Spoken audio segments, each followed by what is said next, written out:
I have no idea why I'm recording this late. I thought it was going to be appropriate considering the game, but I just drank coffee, it's really late, and this is so not a good idea. Where The hell? have you been? Sorry, I just had, exams and stuff. Ahem. What? Look to your left. Well, to be fair, I only played it for like a couple of hours. What? Okay, while I clarify things more in my Zelda video, basically there was something I had to do, and if I didn't do it, it was gonna get in the way of me making videos, and so I got it done. So with that said, I can safely say that you can expect more than one review from me a month. Probably two to three, and once I get used to it, I'll jump to 4. Hopefully, unless, I die or something. But anyway, so with that said, I don't want to delay you guys any more longer from the review, so with that said, let's just do the history. I don't know why I said history that way, but let's roll with it. During the PlayStation 2 era of video games, developers were still making mascot platformers, unlike today where it's basically a dick-waving contest to see which developer makes the biggest shooty kill bang bang game. Anyway, to the best of my recollection, the 3 franchises that people seem to talk the most about when it came to the mascot platforming genre were Sly Cooper, Ratchet & Clank, and Jak and Daxter. And to further add to that, speaking for myself here, it seemed that to most people this is what their memories of the PS2 looked like. As for me personally, this is how I remember the PS2 era, which means that yes, I never really played Ratchet & Clank, nor did I ever play Jak and Daxter. Well, that's not entirely true. I remember playing one Ratchet & Clank game and putting a lot of hours into it, but never beating it. That said, I have absolutely no recollection on which one I played. And also I played one Jak and Daxter game, and that was Jak X Combat Racing. Now I don't know what the general consensus is on this game, but I remember having a good time with it. And lastly, I vaguely remember playing Jak 3 at a friend's house for about 5 minutes. Which means when the time comes for me to review either of those franchises, I'm basically going in blind when it comes to their respective main trilogies, spin-off games notwithstanding, seeing as I did play Jak X Combat Racing. And with that covered, we finally get to the main attraction, the Sly Cooper franchise. Now I personally don't know what attracted me to Sly in the first place, why I chose him over the others, I will never know. Perhaps it was that dashing smile, or because he wears blue and blue was my favorite color as a kid. Yeah, that was probably it. Well, I actually learned about Sly thanks to my neighbor, and I'm not friends with him anymore seeing as he moved when I was young, but I vaguely remember that it was all thanks to him that I played the series in the first place. So wherever you are, dude, thank you! Anyway, so who made this series? Well, it was none other than the developer that has yet to disappoint, Sucker Punch. And I say that because after Sly Cooper, they moved on to make one of my favorite series of all time, the Infamous franchise. Do you realize how many times you said favorite game of all time? The list is now over 10 games.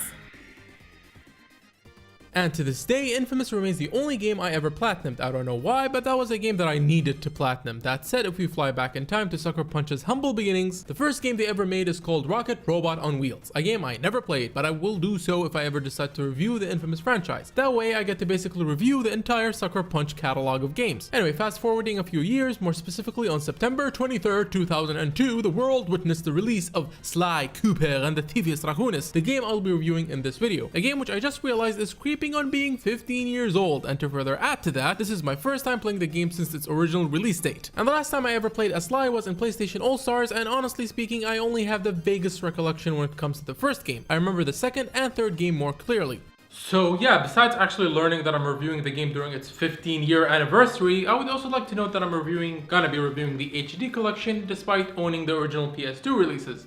For the simple reason is because I don't really think there's any major difference between the two versions. I mean, other than the obvious widescreen support. If there was a major difference, then I'd probably stick to the originals, but as it stands, HD. The story follows the tale of Sly, a raccoon who comes from a long line of master thieves, and just when Sly was about to inherit the book that contains all of his ancestors' secrets and skills, in jumps the Fiendish Five, a group of criminals that murder Sly's parents and make off with the Thievius Raccoonus, the book I mentioned a few moments ago. Sly, now an orphan, is sent to, well, an orphanage, and it's there that he meets his lifelong friends, Murray the Muscle, though he's not much of a fighter in this game, and Bentley the Brains. Fast forward to present time, the gang breaks into the police station and steals Sly's file, and this is where we are introduced to Inspector Carmelita Fox, and she's Hey, that bazooka really brings out the color of your eyes. Well, they like each other, but she's a cop and he's a thief and she kinda has to arrest him. It's a whole complicated thing. After stealing the file, Sly and the gang learn of their first target, but first, as most of you know, I'm a total sucker for cel-shaded cartoony graphics as well as animation in general, so it's no surprise that I'm absolutely in love with this game's graphical style and story presentation. Although it's a shame the scenes weren't remade for the HD collection, or the fact that Sucker Punch thinks this qualifies as an options menu and not put an option of having subtitles show during the aforementioned cutscenes. Sorry, I like having subtitles. Anyway, in regards to the graphics, Sly Cooper is a prime example on why cel-shaded cartoony graphics rock. Cel-shaded graphics don't age as badly as other type of graphical styles. That said, however, while the environments still look great, the character models are a little off. I mean, look at Sly's face here. But lucky for the game, its art direction just makes the character models something you can poke fun of and really is just harmless in regards to the game's overall quality. Anyway, back to the story. Well, I will let Sly take it from here. As a young man, this hot-tempered frog grew bored of his life of luxury and privilege. The amount of time I've heard rich people say that money doesn't bring happiness and that, I'm more depressed now that I have the money, but you wouldn't know. Well, if any rich person seriously feels that way, then send your money to seriously@gmail.com. That's seriously@gmail.com. So yeah, the first of the Fiendish Five is a frog, which Alright, who's next? Well, it's this bulldog who, after watching The Dogfather, went from this to this. Well, I'm gonna need a lot of preparation before I can fight that thing, so this is a good time to take a look at the gameplay. For the majority of the game, you're gonna be playing as Sly, so let's start with him. Well, the game is basically a cartoony take on Metal Gear Solid and Sonic.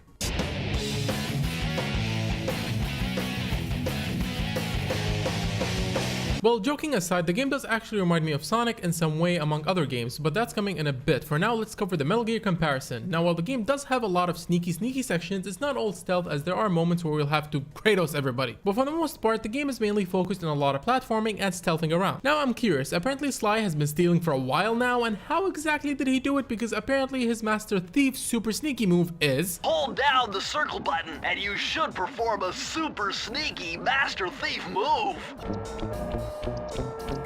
Really? You've been stealing for like your whole life, I assume, and you don't even know that?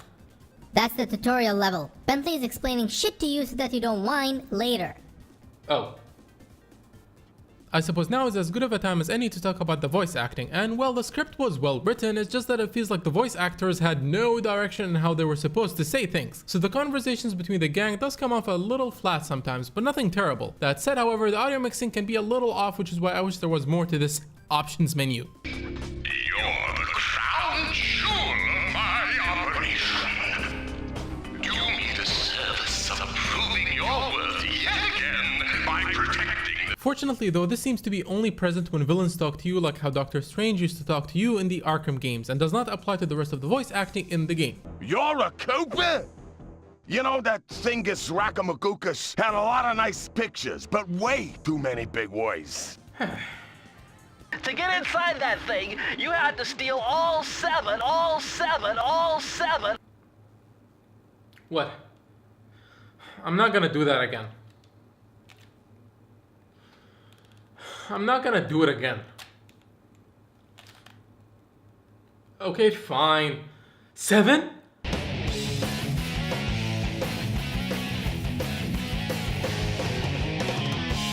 As you have probably seen it by now, I mean, how could you not? That thing is one giant ass cane, and not only does Sly uses it to traverse the levels, but he also uses it to beat the ever-living crap out of his enemies. The platforming sections are very straightforward. You jump here, you climb that, and press circle near any area with blue near it. The controls are solid, and the platforming can get really clever a lot of the times. Actually, I was constantly surprised with how Sucker Punch used Sly's maneuver abilities to create distinctly unique platforming sections. I mean, check out this part over here or that part over there. Throughout the entire game, not only are you placed in different gameplay situations that keep things varied and interesting, but despite each hub world following a specific theme, the stages still manage to be varied enough artistically to keep things compelling. And yes, you heard me, this game has hub worlds, which, as you know, to me is a good thing. That said, the hub worlds almost made the mistake that Spire 1 made, in the sense that they do include enemies in them, but the hub worlds really aren't that big to get confusing, neither is there anything to collect in them. And what helps that is the addition of a map that shows which stages you visited and which stages you didn't, as well as displaying any collectible you might have missing. Speaking of collectibles, there are 3 things you can collect in this game. Keys that are basically the crystals from Crash, in the sense that they are the key key item you need to progress. And next to them we have the clue bottles, which in my opinion elevate this game to a whole new level. As you guys may know, I'm a complete whore when it comes to acquiring character ability upgrades, however little or big they may be. I'm always at the height of excitement when acquiring an X part in any of the Mega Man X games, or getting the Lightspeed Dash in the adventure games, or acquiring Spyro's Swim ability in Spyro 2, or any of the numerous abilities in Crash 3. And now I can add Sly Cooper to that list, for you see, every stage contains a certain number of clue bottles. Collect them all and that will unlock a character ability for Sly. Now as you may know, I don't usually complete a game 100% before reviewing it. For the most part, I just need to get to the end. And I usually take it as a good sign when a game makes me go for things I don't need, because thanks to my addiction of getting new abilities, I got all the keys and the bottles in this playthrough. Now I know that's not really a big deal seeing as the game is not that long, but the fact remains that I searched every part of every level to catch them all. I already showed you guys the role, but there are many more, like the ability to speed up time, which I really hope shows up for the sequel, as it just makes the game go by that much faster or slower as I please. That said, not all the vaults contain abilities. Certain vaults will contain blueprints to the stages of the hub world you're in, which now that I think about it, these blueprints are like the very early version of the towers in Assassin's Creed.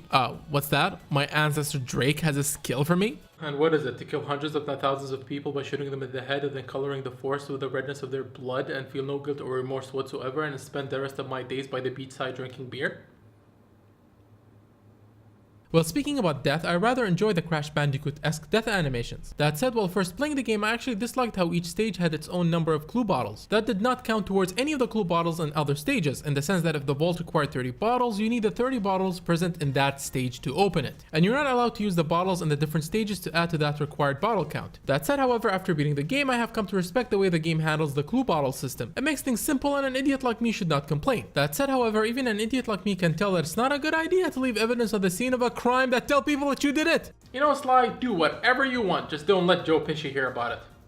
And also, you switch between the abilities using the L2 or R2 buttons in a very Mega Man X fashion. I suppose now the ability is covered, it is time to take care of that mutt. And since we're facing the boss now, it's the perfect time to talk about all the boss fights in the game. And well, I like them. They might not do anything fascinating, but they're far from bad, and are actually decent for the type of game Sly Cooper is. I mean, after all, boss fights are a very difficult thing to actually get right. Speaking about getting things right, I don't think they got the health system right. As I mentioned earlier, while there are a lot of sneaking sections in the game, there are also a lot of confrontational sections in the game, in the stages, and obviously the boss fights. And having Sly die in one hit can get rather annoying, while at least the game saves the number of clue bottles that you get, unlike Crash 1. And the game has unlimited continues, so it's nothing more than a minor annoyance, though it annoyed me most during the final boss, which we'll get there when we get there. The game does offer the equivalent to the mushrooms in the Mario games, but in this game it's a horseshoe. As to what's the connection between raccoons and horseshoes, well, you're just gonna have to figure that one out for yourselves. It's not all hopeless though. If you do go after all the clue bottles, you will unlock abilities that will not let you take damage or die from bottomless pits or drowning. So there is that. It's just a shame that there isn't anything similar for when you're actually confronting enemies. Yes, there is a horseshoe, but I honestly don't know how they work. Sometimes I would have a golden one, which means I could take multiple hits, but as to how I got it, well, beats me. And that pretty much covers Sly's gameplay. I left some of the abilities out so that players that have yet to play the game discover them for the first time. Freeze, raccoon! How can I freeze when my heart warms at the very sight of you?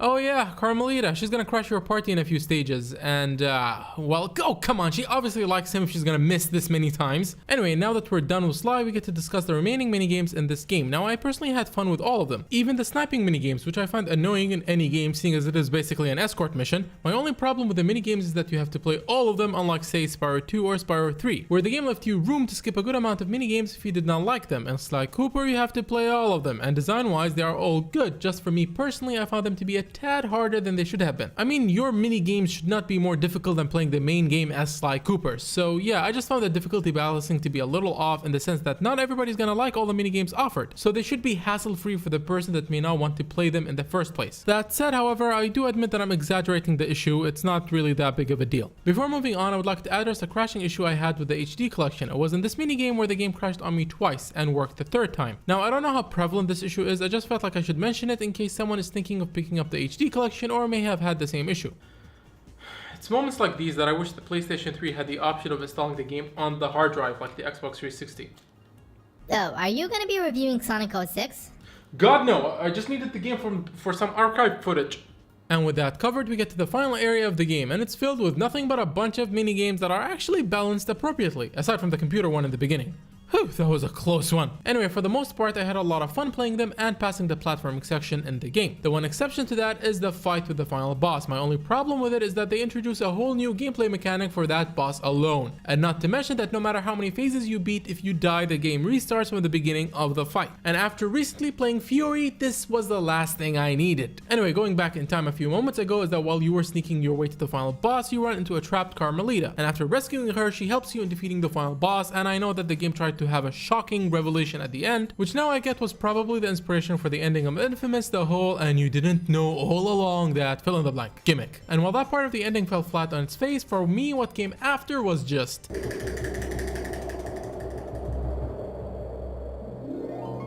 One. That's it? Hang on.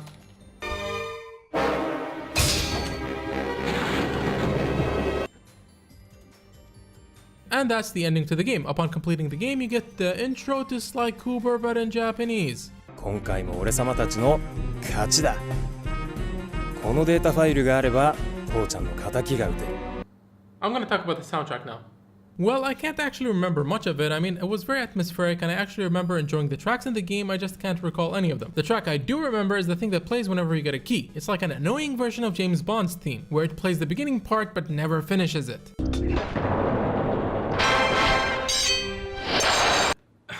Okay, I got it!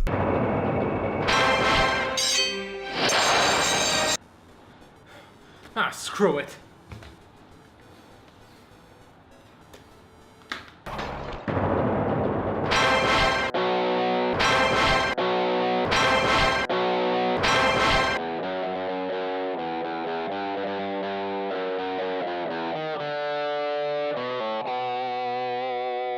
And next up, while not a musical track, I remember how amusing it was the tiptoey noises Sly made as he snuck around enemies. So yeah, this was my review of Sly Cooper and the Thievius Raccoonus.